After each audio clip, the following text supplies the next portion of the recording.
Assalamualaikum warahmatullahi wabarakatuh. Di video saya kali ini saya akan memaparkan presentasi tentang masterclass INAPORNet dan panduan teknisi warta keberangkatan kapal dan mengamankan SPB dan LK3 tanpa penundaan. Yang pertama yaitu persisi data atau nol penundaan. Ada pula dokumen yang harus dijabarkan, yaitu dokumen tertahan. Dokumen tertahan yaitu salah satu kesalahan pada nama nahkoda atau dokumen kadaluarsa akan menghentikan operasional kapal di pelabuhan. INAPORNet adalah proses validasi digital tanpa ampun. Clearance approve. Kunci keberhasilan warta keberangkatan adalah sinkronisasi data kedatangan, sertifikasi kapal, dan daftar kru harus berpadu sempurna untuk menerbitkan izin layar. Tujuan utama sistem bukanlah sekedar mengisi formulir, melainkan merakit data valid untuk mencetak surat persetujuan berlayar atau SPB dan LK3 secara akurat. Slide selanjutnya yaitu tentang jalur izin berlayar atau 4 fase clearance. Fase pertama yaitu instansi dan kunci akses, input nomor PKK, serta pengajuan keagenan. Fase kedua yaitu spesifikasi dan pemetaan, data fisik kapal, input draft, sinkronisasi RPT. Fase 3 yaitu manifest serta validasi kru, tarik data kedatangan, deklarasi kargo, pemeriksaan buku pelaut. Fase keempat yaitu dokumentasi dan finalisasi. 4. Dokumen wajib, validasi SCM, last port clearance. Fase 1 yaitu membuka sistem dengan nomor PKK. Yang pertama yaitu tentang navigasi awal, akses dashboard layanan datang atau keberangkatan kapal. Fase kedua yaitu kunci integrasi salin nomor PKK dari warta kedatangan sebelumnya. Tanpa nomor ini sistem warta keberangkatan tidak akan terbuka. Nomor pemberitahuan kedatangan kapal adalah satu kunci. Yang ketiga yaitu legalitas keagenan.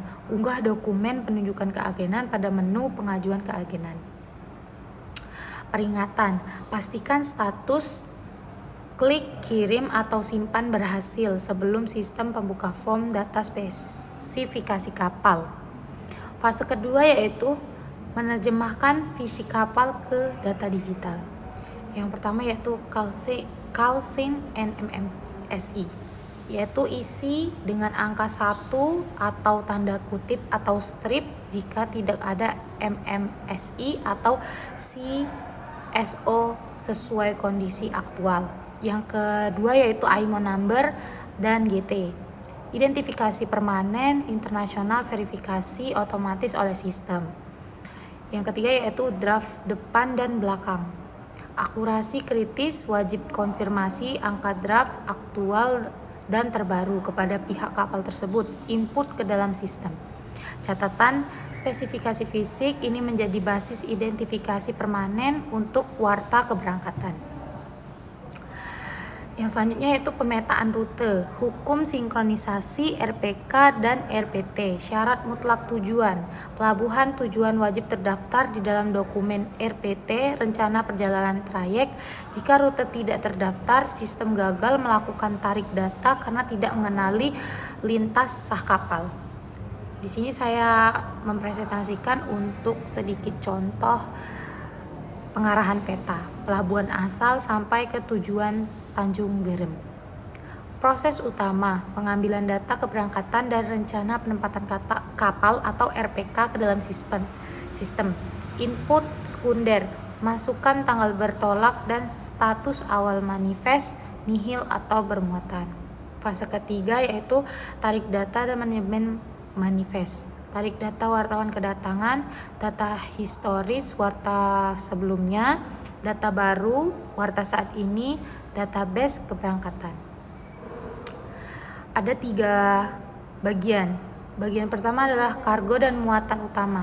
Sesuaikan persisi dan dokumen manifest fisik dari agen atau kapal. Jika kosong, laporkan nihil.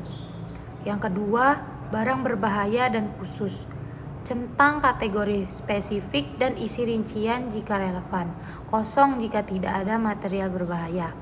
Yang ketiga, barang tercemar. Input data spesifik untuk sewage air limbah atau garbage sampah berdasarkan informasi real dan terbaru dari kapal. Yang selanjutnya ialah validasi daftar kru, toleransi 0 untuk kekadaluarsaan. Checklist keamanan data kru. Total jumlah kru harus sama persis dengan kru list fisik. Yang kedua yaitu posisi dan jabatan. Jabatan kru tidak boleh tertukar dalam sistem. Yang ketiga, masa berlaku buku pelaut. Sistem akan menolak otomatis jika buku pelaut kadaluarsa atau expired date. Protokol nahkoda. The Nahkoda Protokol. Nama nahkoda atau kapten yang diinput akan tercetak langsung secara permanen di Surat Persetujuan Berlayar atau SPB. Kesalahan ejaan atau satu huruf pun akan memicu komplain dari otoritas kapal dan mengharuskan revisi ulang sistem secara total. Yang keempat, eksekusi 4 dokumen wajib keberangkatan, yaitu yang pertama Sailing Declaration. Wajib diisi dengan lengkap dan didatangani langsung oleh pihak kapal. Yang kedua adalah Port Healthy Quarantine Clearance atau PHQC. Dokumen karantina kesehatan resmi yang diterbitkan oleh instansi terkait, contohnya adalah KKP utama. Yang keempat, Vessel Traffic Service atau VTS, bukti administrasi layanan lalu lintas kapal. Keempat dokumen ini dimasukkan kepada kolom utama dokumen kapal sebagai kewajiban dasar sebelum kapal diizinkan berlayar. Selanjutnya, matriks resolusi. Mengelola last port clearance. Tantangan di beberapa pelabuhan, last port clearance tidak bisa diunggah sebagai satu dokumen yang berdiri sendiri. Ada pula permohonan penggunaan jasa atau PPJ, ditambah warta kedatangan ditandatangani kapal, last port clearance fisik, selalu digabungkan menjadi satu file. Tindakan wajib, ketiga dokumen di atas harus di-scan menjadi satu kesatuan file PDF utuh dan diunggah secara kebersamaan dalam kolom port clearance. Titik kritis, endorsement SMC dan indikator merah. Halaman pertama judul dan expired date. Halaman kedua adalah kolom endorsement. Radar L. Jika ikon dokumen berwarna merah di dalam sistem dokumen kadaluarsa atau expired atau endorsement belum lengkap, agen harus memantau scan dokumen SMC kapal agar sistem bebas dari warna merah sebelum melakukan finalisasi. Wajib di-scan dan digabung dalam satu file. Catatan, SMC sering tertunda saat warta kedatangan, namun mutlak wajib diselesaikan pada warta keberangkatan. Final checkpoint, persiapan transmisi data 100%, waktu bertolak wajib sinkron dan logis secara opsional. Panduan keluar 100%, jadwal pandu keluar diapresiasikan dengan estimasi waktu bertolak 100%, kesesuaian muatan sesuai manifest muatan fisik tercatat nihil tanpa diskriminasi. Kirim data pengunggahan. Mainstreamisasi seluruh pengajuan data keberangkatan ke otoritas pelabuhan. Monitoring dashboard melacak status izin. Di sini ada beberapa contoh. Label, ship name, status, permit ID.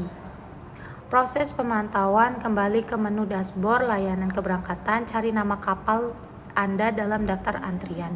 Indikator visual warna kuning, baris data kapal akan berubah menjadi warna kuning. Ini menandakan data telah terkirim, akses dan masuk ke dalam antrian pengecekan otoritas.